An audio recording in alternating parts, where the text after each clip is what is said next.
মাছ ধরতে ধরতে যখন সন্ধ্যা গভীর হয়ে যায়। হ্যালো এভরিওয়ান, আসসালামু আলাইকুম। আমি মতিউর আলম নতুন আরেকটা মাছের ভিডিও নিয়ে চলে আসলাম আপনাদের মাঝে। আপনারা দেখতে পাচ্ছেন এখানে বিশাল একটা পুকুর।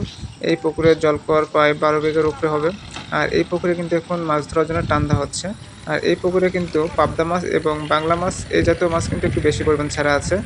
আর আজ তোলা হবে পাবদা মাছ। তাই পাবদা মাছ তোলার জন্য দেখুন কত সুন্দর করে জেলেরা জাল টান দিচ্ছে। আর এই পুকুরে প্রায় ৫০ মণের উপরে পাবদা মাছ ছাড়া আছে। দেখতে পাচ্ছেন কত বড় একটা পুকুর। আর এই পুকুর থেকে কি পরিমাণ পাবদা মাছ আজকে ওঠানো হবে পুরো ভিডিওটি আজকে আপনাদের মাঝে শেয়ার করব।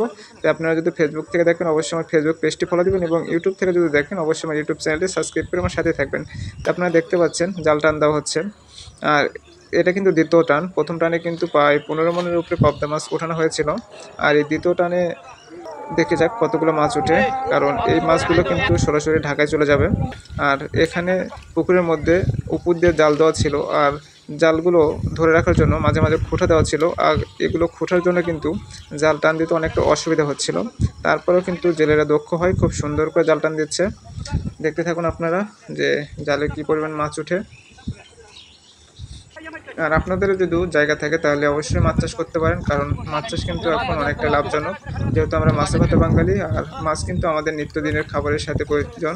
আর আমরা কিন্তু সবাই নিত্যদিন খাবারের সাথে মাছটা খেয়ে থাকি।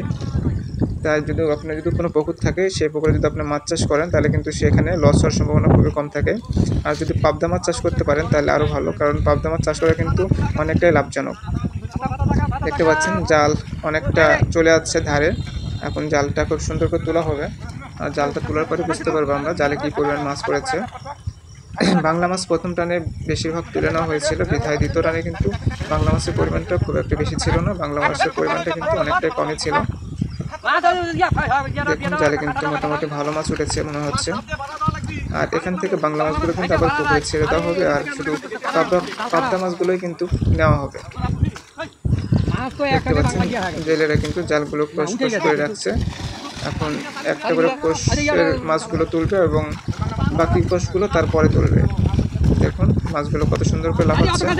আর মাছের সাইজ কিন্তু ভালোই বড় হয়েছিল, খুব একটা খারাপ না। মাছের ভিডিও আপনারা ভালোবেসে থাকেন, নিত্য নতুন কিন্তু গ্রাম বাংলার মাছের ভিডিও দেখতে পছন্দ করেন, অবশ্যই আমার ইউটিউব চ্যানেলটা সাবস্ক্রাইব করে আমার সাথে থাকবেন, কারণ আমি সবসময় গ্রাম বাংলার নিত্য নতুন মাছের ভিডিওগুলো দেওয়ার চেষ্টা করি।